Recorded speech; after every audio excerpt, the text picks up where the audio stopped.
ஆதாரம் ஆதாரம் ஆதாரம், எல்லாமே சேதாரம் சேதாரம் சேதாரம்.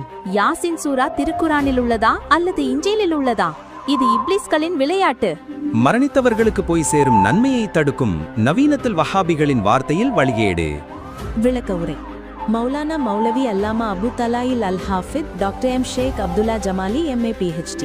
அக்கா அக்கா என்னம்மா சொல்லு. அங்க மவுத்து வீட்டுல ஒரு பெரிய பஞ்சாயத்தே போயிட்டு இருக்கு. மவுத் ஆனவங்களுக்காக குரான் ஓதலாமா ஓதக்கூடாதா அப்படின்னு எனக்கும் ஒரே டவுட்டா இருக்கு. இல்லப்பா, இறந்தவங்களுக்காக குரான் ஓதுறது அப்படின்றது நம்ம மார்க்கத்திலேயே இல்ல. இன்னைக்கு லைவாவே என்னோட டெய்லி ஸ்கின் கேர் ரொட்டீனா காட்ட போறேன். பர் டே கம்பல்சரி 2 times என்னோட ஃபேஸை ஒரு நல்ல கிளென்சர் வச்சு வாஷ் பண்ணிக்குவேன். இந்த வீடியோல நான் உங்களுக்கு காட்ட போற ஸ்கின் கேர் ப்ராடக்ட்ஸ் எல்லாமே Oriflame பிராண்டோட Novage plus skin care kit தான் யூஸ் பண்ணிருக்கேன். ஏன்னா இது நம்ம மார்க்கத்துல புதுமையாக நுழைக்கப்பட்ட விதாத். அப்படியா? இறந்தவர்களுக்காக குரான் ஓதலாம் அப்படின்னு சொல்லி குரான்லயோ இல்ல சஹீஹான ஹதீஸ்களையோ எங்கேயுமே குறிப்பிடப்படல. சொல்ல போனா அல்லாஹ்வோ இல்ல நபிகள் நாயகம் ஸல்லல்லாஹு அலைஹி வஸல்லம் அவர்களோ இல்ல அவர்களை பின்பற்றிய சஹாபாக்களோ யாருமே சொன்னதும் இல்ல செஞ்சதும் இல்ல. இன்னொரு விஷயம் எல்லாரும் கவனிக்கணும். இக்ரவு அலா மௌதாக்கும் யாசின், இறந்தவர்களுக்கு யாசின் லைபோன்னு வழங்கப்படுத்திடும். சஹீஹ்னு வச்சுக்கோங்க. அடுத்து என்ன? வல்லியக்ரா இந்த ரசீபி பாத்தியத்தில் கிதாப், தலையில என்ன தலைமாட்டுல நீங்க பாத்தியா ஓதுங்க. வைந்த ரிஜ்லைஹி பி ஹாத்திமத்தில் பக்ரா, பக்ராவுடைய கடைசியை ஓதுங்க சொன்னாங்க. எங்கேயாவது குர்ஆன் ஓதுங்கன்னு ஒரு ஹதீஸை காட்டினாங்களா? இவ்வளவு முழுமையான வாதத்திலையும் நினைத்தானே ஓதனும் என்று வந்தாலும் யாசீனை காட்டினாங்க, பக்ராவை காட்டினாங்க, அது போல வேற என்ன காட்டினாங்க? பாத்தியா. Can we recite Quran for the dead Muslim? Well, let's see what the Prophet, peace be upon him, said.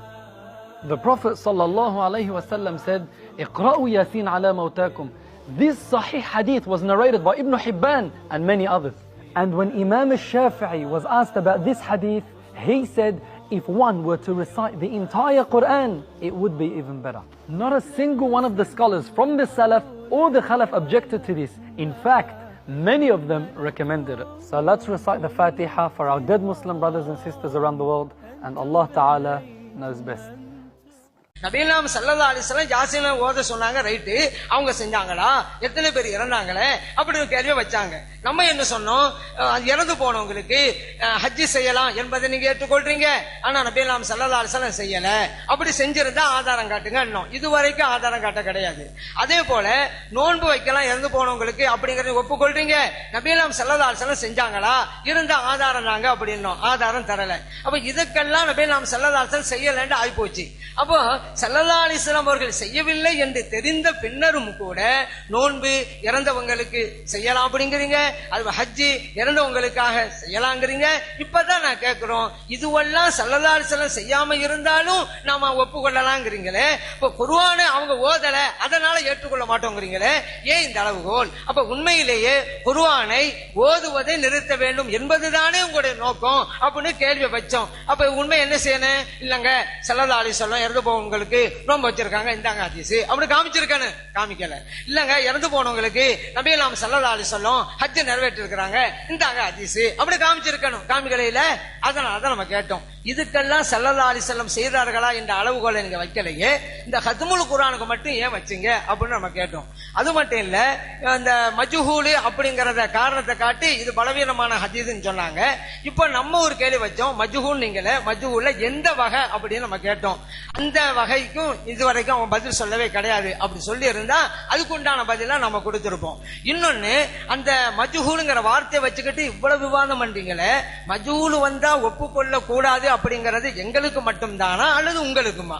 உங்களுக்கும் அதே சட்டம் என்றால் நீங்க மஜ்ஹூல் வருகிற ஹதீஸை வைத்துக் கொண்டு ஏன் நெஞ்சில கேட்கறீங்க அப்படின்னு கேட்டோம். அப்ப என்ன செஞ்சிருக்கணும்? மஜ்ஹூல் இல்ல அப்படின்னு சொல்லியிருக்கணும் சபையில. நீங்க எப்படி கட்டுறீங்க? அப்படி என்ன வழங்குது? அதுக்கு தெளிவான பதில், நேரடியான பதில் இல்லன்னு வழங்குது. நேரடியான பதில் இருந்திருந்தா அதுக்கு பதில் சொல்லியிருக்கணும். ஹதீஸ்ங்கிறது நபிகள் ஸல்லல்லாஹு அலைஹி வஸல்லம் சொல்லை எடுக்கும், செயலை எடுக்கும், அங்கீகாரத்தை எடுக்கும். குர்ஆனை ஓதுங்கள், யாசின் சூராவை ஓதுங்கள். இப்ப யாசின் சூரா ஓதுங்கன்ற உடனே யாசின் சூரா தானே ஓதணும் இருக்கு, குர்ஆன் ஓதணும் இருக்குதா? பக்ரா சூரா தானே ஓதணும் இருக்குது, குர்ஆன் ஓதணும் இருக்குதா? சூரா பக்ரா சூரா குர்ஆன்ல இருக்குதா, தௌராத்துல இருக்குதா? அதுவும் குர்ஆன்ல தானே. யாசின் சூரா குர்ஆன்ல இருக்குதா, இன்ஜீல்ல இருக்குதா? குர்ஆன்ல தானே இருக்கு. அப்ப குறைந்தபட்சம் இப்படி சொல்லக்கூடியவர்கள் முழு குர்ஆனை ஓத வேணாம், நீங்க வேண்டாம் யாசின் மட்டும் ஓதுங்க, பக்ரா மட்டும் ஓதுங்க, ஏன்னா ஃபுல்லா இல்ல இது மட்டும் தான் இருக்கு, நாங்க சந்தோஷப்படுவோம். எப்படியும் சம்பந்தப்பட்டவர்களுடைய மூதாதையர்கள் கபூர்கள்ல மகிழ்ச்சியா இருக்காங்க. நீங்க குறைந்தபட்ச யாசினை ஓதியாவது அனுப்பிக்கிட்டு இருக்கீங்க. புலோதா சூறா ஓதியா அனுப்பிக்கிட்டு இருங்க. ஏன்னா அந்த நல்லடியார்கள் பாவம் பரிதாபப்படக்கூடாது அப்படினால நாங்க சொல்லிக்கிட்டு இருக்கிறோம். இன்னும் சொல்ல போனா ஹத்தம்ங்கிற வார்த்தை குர்ஆனுக்கு மட்டுமல்ல சூறாக்கும் கூட சொல்லலாம்ங்கிறத ஹதீஸ்ல வரிசையா எடுக்கணும். குல்வல்லா சூறாவை ஹத்தம் செய்தார்கள் அப்படின்னு சொன்னோம்ல. அப்ப ஹத்தம்ங்கிறது முழு குர்ஆனுக்கு மட்டுமா? அதே போல 10 ஆயத்தை ஓதினார்கள் ஹத்தம் செய்தார்கள் அப்படின்னு நம்ம ஹதீஸை காமிச்சோமா இல்லையா? அதனால குர்ஆனை ஓதுவது முழுவதுக்கு மட்டும் ஹத்தம்ங்கிற வார்த்தை கிடையாது. சூரா ஓதனாலும் ஹத்தம்ங்கிற வார்த்தை யூஸ் பண்ணலாம். இதை நம்ம சொல்லல, நபிகள் நாயகம் ஸல்லல்லாஹு அலைஹி வஸல்லம் சொல்லி தந்திருக்கிறாங்க. அப்படி நம்ம சொன்னோமா இல்லையா? அப்ப சூறாவே ஓதலாம். அது சூறா ஓதாம குர்ஆனை நீங்க ஏன் குர்ஆன் ஓதுறீங்கன்னு சொல்லி குர்ஆனையும் நிறுத்தி சூறாவையும் நிறுத்தி ஆக இறைவனுடைய கலாம் இந்த மண்ணுலகில் ஓதப்படுவது நிறுத்தப்பட வேண்டும் என்பதற்காக இத்தனை பிராயச்சித்தமா, இத்தனை முயற்சியா, அதற்காக வந்து கொண்டு வருவதா? நல்ல காரியத்தை ஒரு மனுஷன் செய்யறான்னு சொன்னா சந்தோஷப்படுறது விட்டுட்டு காலங்காலமா வணக்க வழிபாடுகள்லாம் குறைஞ்சுக்கிட்டே போகுது.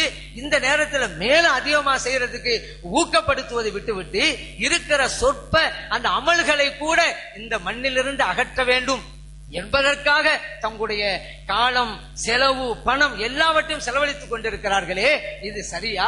இது தகுமா என்பதுதான் நம்முடைய கேள்வி. அப்ப நபிகள் நாயகம் ஸல்லல்லாஹு அலைஹி வஸல்லம் அவரு ஹதீஸை பின்பற்ற வேண்டும் சொன்னா அவங்க சொன்னதும் ஹதீஸ் தான், ஒப்பந்தம் அப்படிதான் இருக்குது. அப்ப அதன் அடிப்படையில் நம்ம செய்யணும். அப்ப இதுக்கு நம்ம என்ன செஞ்சோம்? ஆதாரங்கள் நம்ம வச்சாங்க, சும்மா சொல்லல. நபிகள் நாயகம் ஸல்லல்லாஹு அலைஹி வஸல்லம் சொன்னாங்க, இக்ரா யாசின் அலா மௌதாக்கும், உங்களை மரணித்தவர்களுக்கு யாசின் சூரா ஓதுங்க அப்படின்னாங்க. அபூ தாவூதிலே, இப்னு மாஜாவிலே, அஹ்மதிலே பதிவு செய்யப்பட்டிருக்கிறது. மேலும் நபிகள் நாயகம் ஸல்லல்லாஹு அலைஹி வஸல்லம் சொன்னாங்க, இந்த பக்ரா சூரா ஓதுங்க.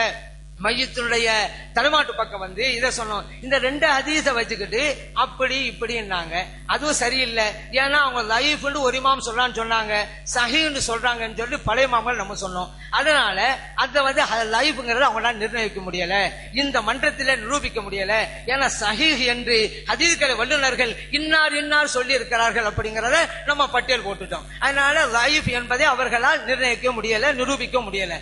அதே போல இந்த ஷுபுல் ஹதீஸ் அப்படிதான் சொன்னாங்க, அதையும் நிரூபிக்க முடியாம போயிடுச்சு. அப்ப தபுரானியில வந்து ஹதீஸ போய் ஹதீஸையே வேறன்ட்டாங்க, கருத்து ஒண்ணு வார்த்தைகள் தான் வேற அப்படின்ட்டாங்க. சரி, இந்த 2 ஹதீஸை பத்தி ஏதோ பேசினாங்க, அது வந்து லைஃப் பலவீனமானது நிரூபிக்க முடியாவிட்டாலும் கூட அந்த ஹதீஸ் அறிவிப்பாளர்களை பற்றி பேசினார்கள். ஆனால் மீதம் இருக்கிற 2 ஹதீஸை பற்றி அவர்கள் வாயை துறக்கவில்லையே, அந்த ஹதீஸனுடைய அறிவிப்பாளர்கள் பற்றி பேசவே இல்லையே. அப்படின்னு சொன்னா மீதம் இருக்கிற 2 ஹதீஸ் பிரச்சனைக்கு அப்பாற்பட்டது அப்படிங்கறத இந்த மன்றத்தில் அவர்களே ஒப்புக்கொண்டுட்டாங்க அப்படிதான் அர்த்தம். ஏன்னா அவங்க சொல்லவே இல்லையே. அந்த ஹதீஸை நான் சொன்னது, ஒருவர் குர்ஆனை ஓதினால் அவருடைய தாய்க்கும் தந்தைக்கும் கிரீடம் அணிவிக்கப்படும், அபூதாவூத் பதிவு செய்யப்பட்டது. இந்த ஹதீஸ் எங்க சபையில அவங்க பிரச்சனை பண்ணவே இல்லை. அப்ப ஆதாரபூர்வமானது அப்படிங்க அவங்க அங்கீகரிச்சுட்டாங்க. இல்லங்க அதுவும் பிரச்சனைக்குரியதான் அப்படின்னு சொன்னா பிரச்சனை பண்ணிருக்கணும், இதுக்கும் பண்ணல, அப்ப ஏற்றுக்கொண்டாங்க.